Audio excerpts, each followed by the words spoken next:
Gujarati film લાલુના અભિનેતા કરણ જોશી હવે જે વિવાદમાં આવ્યો છે। ગુજરાતી અભિનેત્રીએ અભિનેતા કરણ જોશી પર ગંભીર આરોપ લગાવ્યા। પુરાવા સાથે વિડીયો બનાવી સોશિયલ મીડિયા પર વાયરલ કરી અભિનેત્રીએ કરણ જોશીએ ઘટિત માંગણી કર્યાનો આરોપ લગાવ્યો છે। જો કે વિવાદ પર અભિનેતા કરણ જોશીએ એબીપી અસ્મિતા સાથેની વાતચીતમાં સ્પષ્ટતા કરી કે આ સમગ્ર મામલો 6 મહિના અગાઉનો છે। એ સમયે તેમનું ઇન્સ્ટાગ્રામ એકાઉન્ટ હેક થયું હતું। આરોપ લગાવનાર અભિનેત્રી સાથે સમગ્ર વાતચીત કરીને મામલો થાળે પણ પાડ્યો હતો। જો કે ફરીથી અભિનેત્રીએ આ વિડીયો કયા કારણોસર પોસ્ટ કર્યો છે તે ખ્યાલ ન હોવાનો કરણ જોશીએ દાવો કર્યો।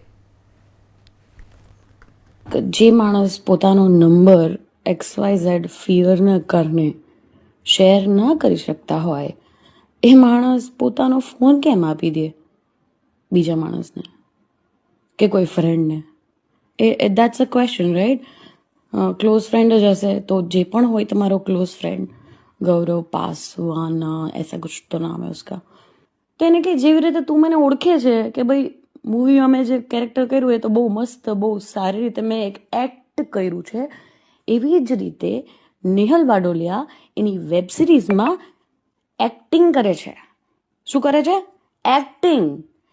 એને તારે રિયલ લાઈફમાં જજ કરવી હોય ને કે કેવી છે, શું કરે છે, કેટલી વિશે એની લાઈફમાં શો થાય છે, તો એના ખાલી ઇન્ટરવ્યૂ જો છે, બરાબર?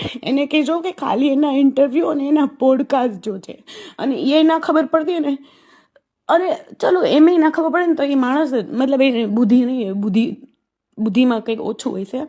અને કોઈ પણ માણસને છે ને કંઈ પણ કહ્યા વગર, જજ કર્યા વગર ને પોતાની જાતને એના શૂઝમાં રાખી શકવાના, વિચાર કરવાનો ના જ રાખી શકે કોઈ, પણ એકવાર વિચાર કરવાનો કે પોતાની જાતને એના શૂઝમાં રાખી અને વિચાર કરવાનો કે તમને આવું કોઈ કહી જાય તો તમારી શું ફિલિંગ આવે। એ ના ખબર હોય ને તો વાત નહીં કરવાની, બરાબર? આવા મેસેજ નહીં કરવાના। અને એટલા ચાલાક હે માણસ કે પહેલાં તો જોવે મારા મેસેજ, પછી એ પેલું વન વોચ મૂડ કરે એન્ડ દેન આવા મેસેજ લખે।